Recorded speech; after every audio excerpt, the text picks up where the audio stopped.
जय माता दी दोस्तों। आज मैंने बनाए हैं अपनी माता रानी के लिए टेस्टी टेस्टी आटे के लड्डू, जो कि बहुत ही बढ़िया बन के हुए थे तैयार। आप देख सकते हैं कितने बढ़िया बने थे हमारे ये आटे के लड्डू, जो कि टेस्टी होने के साथ साथ बहुत ही हेल्दी हैं। आप सर्दियों में इनको बनाकर ज़रूर खाइएगा। चलिए बताती हूँ कि कैसे बनाए हैं। यहाँ पर मैंने लिया है आटा।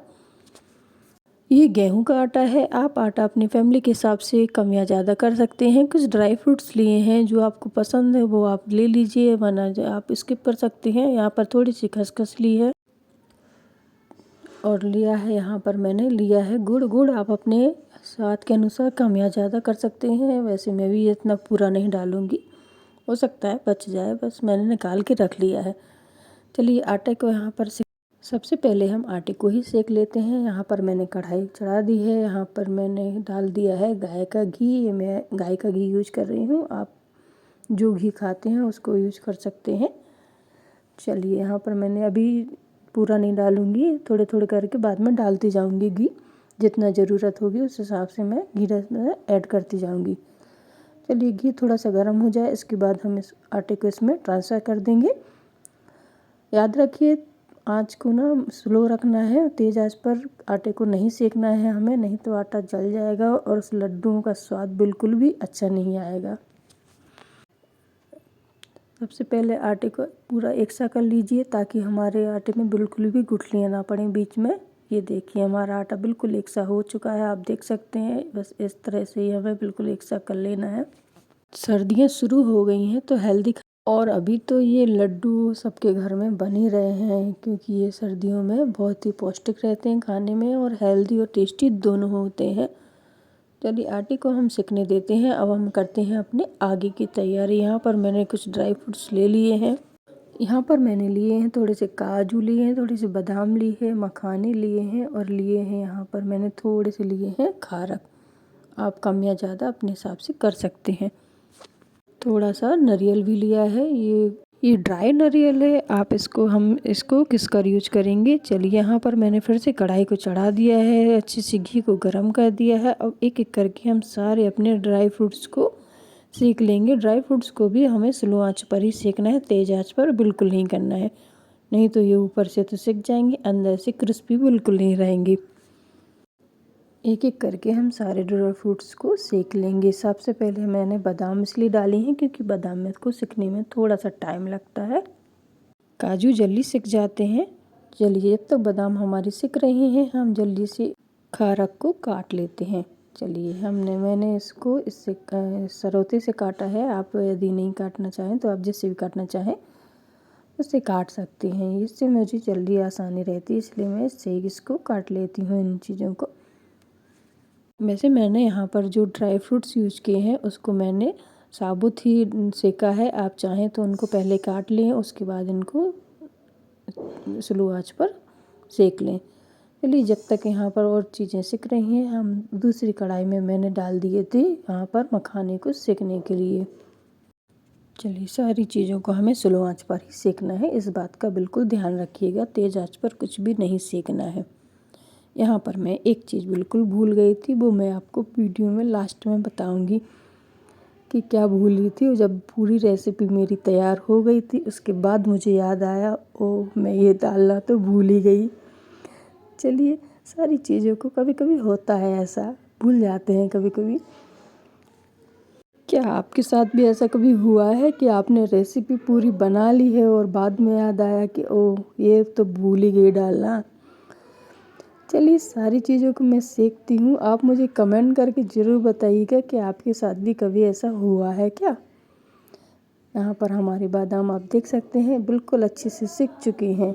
अब बारी आती है काजू की। काजू को हम जल्दी जल्दी चलाते हुए सेकेंगे, क्योंकि नहीं तो ये रेडिश हो जाते हैं तो उनका स्वाद अच्छा नहीं लगता है, इसलिए इनको थोड़ी थोड़ी देर में चलाते रहिएगा और स्लो आंच पर ही सेकिएगा। चलिए अब बगल में जो मखाने रखे उन पर भी ध्यान देना है भाई, नहीं तो वो नीचे से काले काले हो जाएंगे। चलिए यहाँ पर हमारे काजू भी सिक रहे हैं, बादाम सिक चुकी हैं, और मखानों में मैंने घी नहीं डाला है, उनको ड्राई रोस्ट ही कर रही हूँ। चलिए यहाँ पर हमारे काजू भी सिक चुके हैं। आप देख सकते हैं कितना बढ़िया हमारे काजू का कलर आया है, बिल्कुल भी जले नहीं है।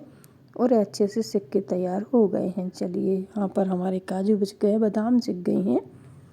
यहाँ पर जो खारा को काट के रखा था और उसको भी हम सेक लेंगे। इसको भी हमें स्लो आंच पर ही सेकना है।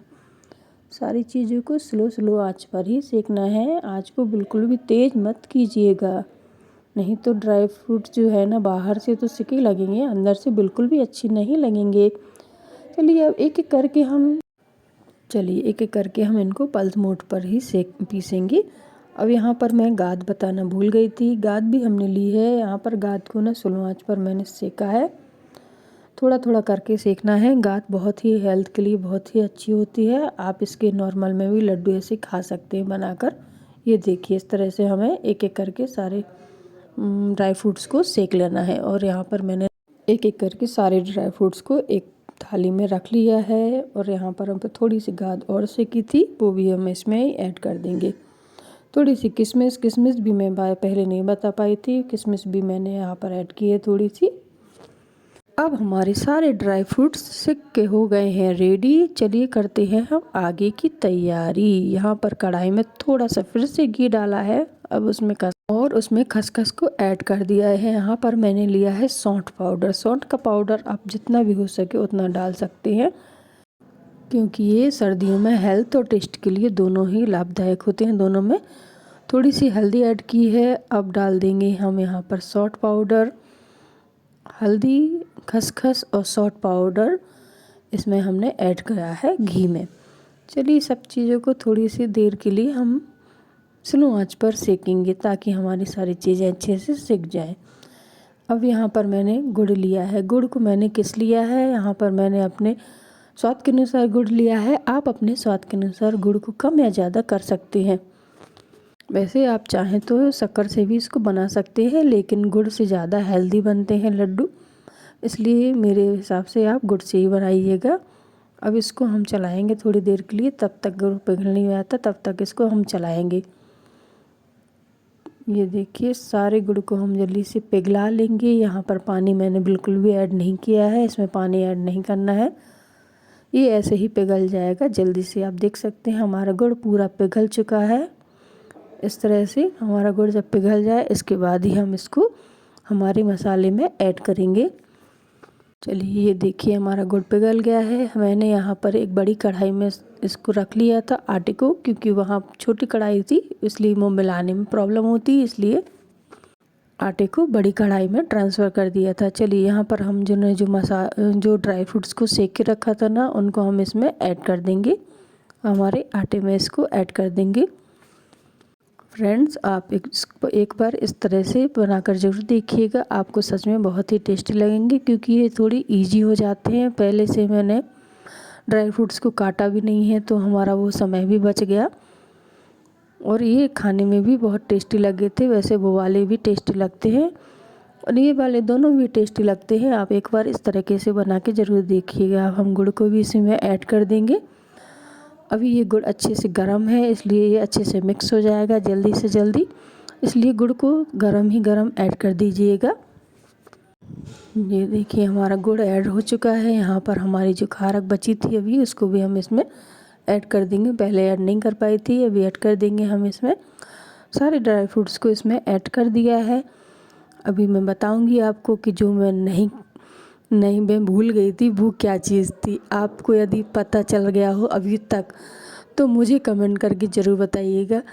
चलिए सारी चीज़ों को अच्छे से मिक्स करेंगे, बिल्कुल अच्छे से इसको मिक्स करना है ताकि हमारा मसाला और गुड़ अच्छे से आटे में मिक्स हो जाए। यहाँ पर मैंने इसे चम्मच से चलाने की कोशिश कर रही थी, बाकी उससे अच्छे से नहीं चले, पर मैंने हाथ धोए अच्छे से, फिर उससे ही अच्छे से मिक्स किया। जो चीज़ हाथ से होनी है ना वो हाथ से अच्छे से मिक्स होगी, उसमें चम्मच झरिया बिल्कुल यूज नहीं होएंगी। चलिए अच्छे से इनको हमने मिक्स कर लिया है। आप देख सकते हैं हमारा मसाला बिल्कुल कितना बढ़िया बना था। यहाँ पर अब गोल गोल लड्डू हमारे देखिए बनाकर देखते हैं कि कैसे बनते हैं हमारे लड्डू। यदि इस स्टेज पर आपके लड्डू बनने में थोड़ी भी प्रॉब्लम हो रही है तो आप इसमें थोड़ा सा घी ऐड कर दीजिएगा अच्छा गरम करके। ये देखिए हमारे बन गए हैं गोल गोल लड्डू। चलिए अब बना लेते हैं, हम अपने लड्डुओं को बनाते हैं। मैंने यहाँ पर थोड़े से लड्डू बनाए थे, बाकी मसाले को ऐसे ही भर के रख दिया था। लाइक पंजीरी बन गई है हमारी, ये देखिए। अब इसको कटोरे में लीजिए और ऐसे ही चम्मच के साथ एंजॉय कीजिए। चलिए, यहाँ पर मैंने लड्डू यहाँ पर बनाए हैं थोड़े से ही, बाकी मैंने पंजीरी को भर के रख दिया है। दोस्तों, यदि आपको मेरी वीडियो थोड़ी भी पसंद आई है तो प्लीज़ मेरे चैनल को सब्सक्राइब कीजिएगा, लाइक कीजिएगा, वीडियो को शेयर कीजिएगा प्लीज़, और मुझे ज्वाइन करना बिल्कुल ना भूलिएगा। चलिए, अब हम अपने लड्डुओं का भोग लगाते हैं हमारी माता माई को। ये हमारी माता माई है, अन्नपूर्णा माता। आज जैसा कि आप मैंने पहले वीडियो में देखा था, मेरे व्रत चल रहे हैं अभी 17 दिनों के, इसलिए माता माई को मैं कुछ ना कुछ भोग लगाती रहती हूँ। तो आप वीडियो को वॉच कीजिए, शेयर कीजिए और मुझे ज्वाइन करना बिल्कुल ना भूलिए। Thank you for watching my video दोस्तों। Thank you, bye bye.